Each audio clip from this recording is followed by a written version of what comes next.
नमस्ते बंगाल 2026 का चुनाव कोई मामूली चुनाव नहीं है। ये बंगाल के अगले 50 सालों का भविष्य तय करेगा। आज हम किताबी बात नहीं करेंगे, बल्कि वो कड़वा सच बताएंगे जो कोई नेता कैमरे पे नहीं बोलता। टीएमसी कैसे जीत सकती है, बीजेपी कहाँ फंसी हुई है और जनता के मन में असली गुस्सा किस बात का है।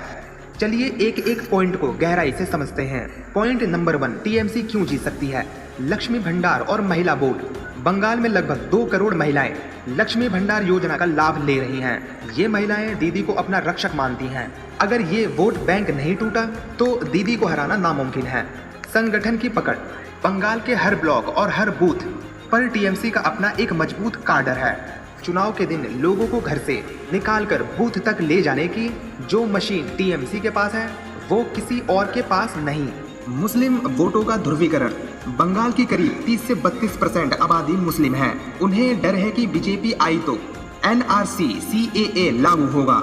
ये डर उन्हें बिना किसी शर्त के दीदी के साथ खड़ा रखता है। टीएमसी क्यों हार सकती है। भ्रष्टाचार की गहरी जड़ें। पार्थ चटर्जी और ज्योति प्रिय मलिक जैसे बड़े नेताओं का जेल जाना। आम आदमी अब कहने लगा है कि गरीबों का पैसा मंत्रियों के घरों के दीवारों से निकल रहे हैं। अभिषेक बनर्जी बनाम पुराने नेता पार्टी के अंदर 2 गुट बन गए हैं। पुराने नेता दीदी के वफादार हैं, जबकि नई पीढ़ी अभिषेक के साथ है। ये आपसी खींचतान चुनाव में भारी पड़ सकता है। 91 लाख मतदाताओं का मुद्दा। हाल ही में वोटर लिस्ट से जो नाम कटे हैं और नए नाम जुड़े हैं, उस पर बहुत बवाल है।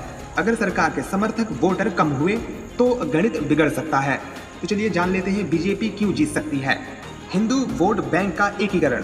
बीजेपी का पूरा जोर मतुआ समाज और उत्तर बंगाल के हिंदू वोटों पर है। अगर 70% हिंदू आबादी ने एक मुश्त वोट दिया तो टीएमसी का मुसलमान वोट बैंक छोटा पड़ जाएगा। परिवर्तन की लहर। 15 साल एक ही पार्टी के राज से लोग उब चुके हैं। युवा वर्ग विकास और फैक्ट्री के नाम पर बीजेपी की तरफ देख रहा है। संदेश खाली और महिला सुरक्षा। संदेश खाली जैसे घटनाओं ने ममता सरकार की महिला समर्थक बीजेपी इसे बड़ा मुद्दा बनाकर महिलाओं के मन में संदेह पैदा कर रही है। आइए जान लेते हैं कि बीजेपी क्यों हार सकती है। चेहरे का अभाव। बंगाल के लोग पूछते हैं ममता के सामने कौन, शुभेंदु अधिकारी, सुकांत मजूमदार या दिलीप घोष। चेहरा साफ ना होना बीजेपी की सबसे बड़ी कमजोरी है। बाहरी होने का ठप्पा। दीदी बार बार कहती हैं कि बीजेपी दिल्ली की पार्टी है और बंगाली संस्कृति नहीं समझती। इस बंगाली अस्मिता का कार्ड का तोड़ बीजेपी के पास नहीं है। दोस्तों, बंगाल का चुनाव सिर्फ कोलकाता से तय नहीं होता। बंगाल 2 हिस्सों में बटा है, एक गांव का बंगाल और दूसरा शहर का बंगाल। और मजे की बात यह है कि दोनों की सोच एक दूसरे से एकदम अलग है। गांव के लोग सोचते हैं गांव में आज भी ममता दीदी का जादू चलता है। क्यों? क्योंकि वहां की गरीब जनता के लिए लक्ष्मी भंडार के 1000-1200 रुपए, स्वास्थ्य साथी कार्ड और मुफ्त का राशन ही उनकी दुनिया है। गांव की महिलाओं के लिए ममता बनर्जी मुख्यमंत्री नहीं, बल्कि उनके घर की बड़ी बेटी या बड़ी बहन जो उनकी आर्थिक मदद करती है। गांव का आदमी बस ये चाहता है कि उनकी ये सरकारी मदद बंद ना हो। उसे बड़ी कंपनियों से मतलब नहीं, उसे बस वक्त का राशन और हाथ में नगद पैसा चाहिए। इसीलिए गांव के लोग आज भी दीदी के साथ मजबूती के साथ खड़े हैं। तो चलिए जान लेते हैं शहर के लोगों की क्या सोच है। कोलकाता, सिलीगुड़ी और आसनसोल जैसे शहरों में सोच अलग है। यहाँ का पढ़ा लिखा युवा और मध्यम वर्ग गुस्से में है। क्यों? क्योंकि उन्हें मुफ्त की योजना नहीं, बल्कि इंडस्ट्री और नौकरी चाहिए।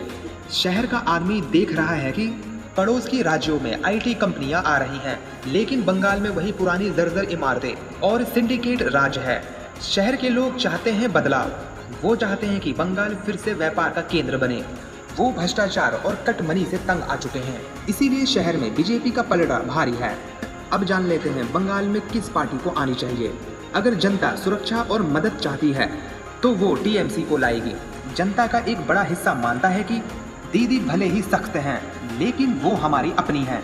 अगर बीजेपी आई तो शायद ये सरकारी योजनाएं बंद हो जाएंगी। ये डर दीदी की सबसे बड़ी ताकत है। अगर जनता विकास और सफाई चाहती है तो वो बीजेपी को चुनेगी।